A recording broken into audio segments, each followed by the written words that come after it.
Hey guys, Andrew here from Learn How to Trade Online. In this video, I'm going to go through and show you a couple of things focused around my trades that I took this morning. Fantastic morning trading wise. It was like, I don't know, half an hour, 45 minutes and I was done. Everything moved nicely, so I can't really complain at all. It's kind of a pretty good day all around. And I want to just go through, identify some of the trades that I took, explain why I took them, and how you can do the same thing, kind of focused around one of the things that I'm going to show you on Thursday, which is how you can do this with a smaller trading account. So I'll look at some of my trades on the Nasdaq, I'll look at some of my trades on Euro USD, and we'll go from there. So looking at the Nasdaq here, we can see that I took my first trade, and I put these green arrows on so you can easily identify where the signals are, because with the grey background that I have, it can be a bit difficult to see sometimes. But this is my first signal. Basically, I have a couple of moving averages on my charts, and they help to give me direction. I'm not trading off the moving averages. I'm using price action because that's the most important thing on the charts, and I'm lining up the time frames. Now, with this signal I took here, I was buying just above this candlestick, and I got taken out very quickly for a loss. So I got triggered into the trade, stopped that very quickly, wham, bam, gone. We all know what it's like taking losing trades. It's annoying, but it's part of the game. And sometimes it is the first trade that you take of the day. So yeah, first trade there, losing trade. And after that, the next two trades were, well, second one fantastic, third one very lucky.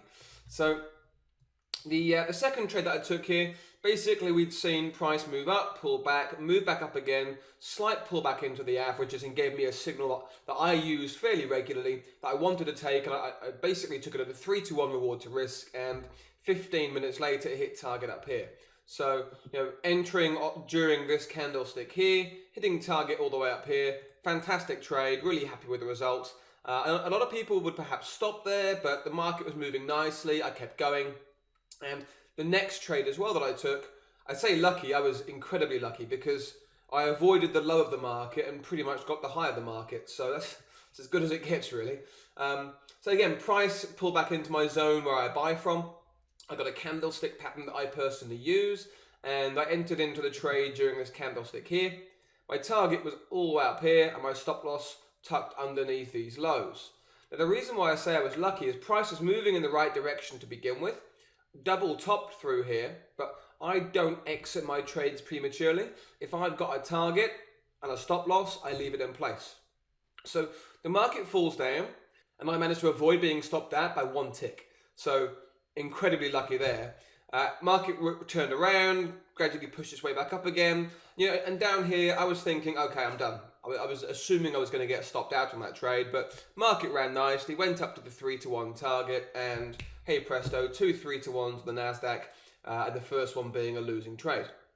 Now, we'll look at the maths behind that in a second, but let's just look at the euro dollar as well. Let's just pop this one in here. Okay, so again, 3 trades on the euro dollar. It's not that I take 3 trades a day per market, just I happen to have taken 3 trades today on both of these. Again, my trades when I'm trading intraday, smaller time frames like this 1-minute chart, it's all 3-to-1 stuff. I'm looking for bigger winners. Now, first trade here, right on the US market open. I've identified it with this green arrow so you can see it, but you can see with the you can see here with the blue arrow where I actually got into the trade. My target level was way up here. And I was so close to hitting target through here, a lot of people would have perhaps just cut the trade and run away. I didn't, I left it and it bounced around and gradually got back up to the take profit level, which is fantastic. So nice little 3-to-1 trade there as well. Followed by a loser, so I was looking for continuation here that obviously didn't happen. You're going to have some losing trades. Pulled back, I got long, got stopped out very quickly there, couple of bars, so a losing trade. And then my final trade here on the Euro US dollar, again a 3-to-1 trade. Again looking at a price action entry. You can see my entry level there. This is where I got out of the trade for a profit, 3-to-1. So very happy with 10 minutes worth of work there for that one. Hindsight being the wonderful thing that it is, I should have just kept trading. I could have made some more, but these are just 2 markets that I trade at a 12. So it was a pretty good day all in all. Now, I want to just take you behind the scenes of some of the maths of this and looking at a smaller trading account because, look, while I don't trade small size anymore, obviously when you're first starting out, you are trading smaller size. So let's just take any one of these trades, and typically when I'm trading 1 minute charts, I'll have somewhere around a 3 pip stop loss, which is small, I know. And that's including spread. I'll have around a 3 pip stop loss. So when I'm trading 3 to 1 reward to risk, 3 pip stop loss, I'm looking for a 9 pip target. Now obviously that changes depending on the size of the candles, the volatility, there's a few different things that go into it. But basically, a rough rule of thumb, 3 pip stop loss, 9 pip target. Now hopefully that makes sense so far, yeah? Because with that 3 to 1 reward to risk, this is where you can start to make some good money even with a smaller account. Now you have to ask yourself, are you willing to risk 10 bucks a pip? Which would probably scare you on a daily chart. You know, might wipe your account out on a daily chart. But on a 1 minute chart, if you're risking 10 bucks a pip, 3 pip stop loss, it's only really 30 bucks of risk. So rather than thinking, oh gosh, am I willing to risk 10 bucks per pip and being scared, are you prepared to risk 30 bucks in a trade? Yeah, I'm sure you are. Okay, 30 bucks of risk is a very small amount of money to risk on a trade. So let's just take the trades from this morning and assume 30 bucks of risk versus 90 bucks of reward. Okay, so 3 to 1 reward to risk ratio, 10 bucks a pip, 30 bucks if it goes wrong, 90 bucks if you win. So looking at this euro dollar first of all, and this is from 6:30 Pacific time. So I live in San Diego, California, so you know, it's 6:30 in the morning for me is US market open. If you're on the East Coast or if you're in Europe, UK, then obviously the time is going to be slightly different, but the concepts still work. You know, first trade here, let's say 15 minutes, that was a winning trade, 90 bucks, assuming you're risking 10 bucks a pip. All right. Then we have this this next trade, which is a loser. So we're going to lose 30 bucks. And then we have this next one, which was a winner, which means you're plus 90.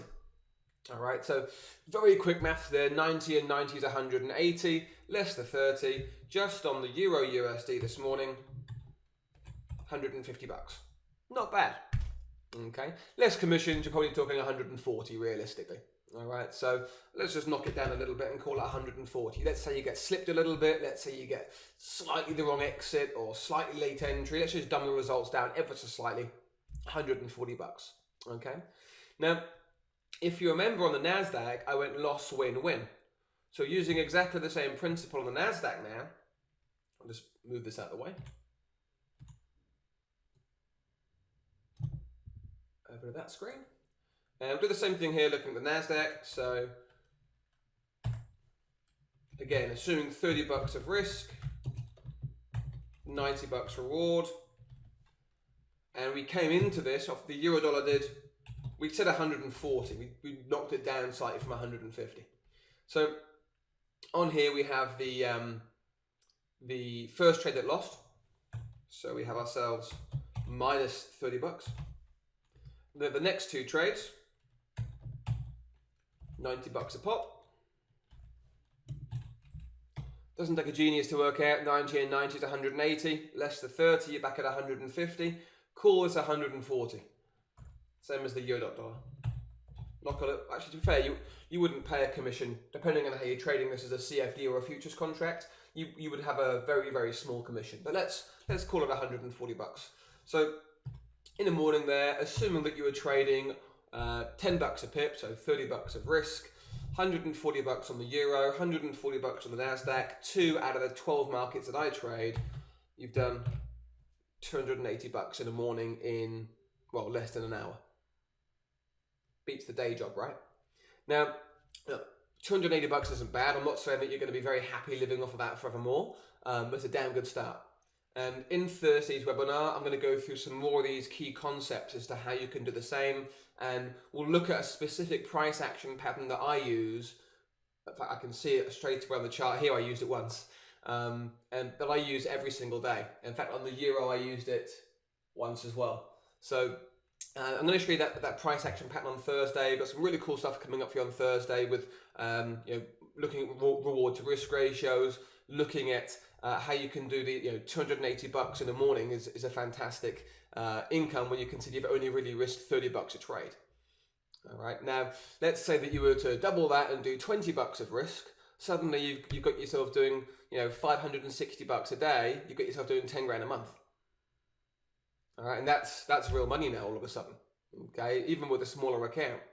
Now, those kind of things we're going to start looking at on Thursday. Make sure that you attend. There's going to be some cool extra stuff that you don't necessarily, you haven't seen yet, but some extra stuff is going to be in there as well. And we're just going to have some really good fun, guys, and you can ask any and all questions that you've got. Hope you enjoyed this video. Make sure you get the web class on Thursday at 11 a.m. PST, at 7 p.m. British time, and we'll go through some more cool stuff like this, guys. Enjoy the rest of your day.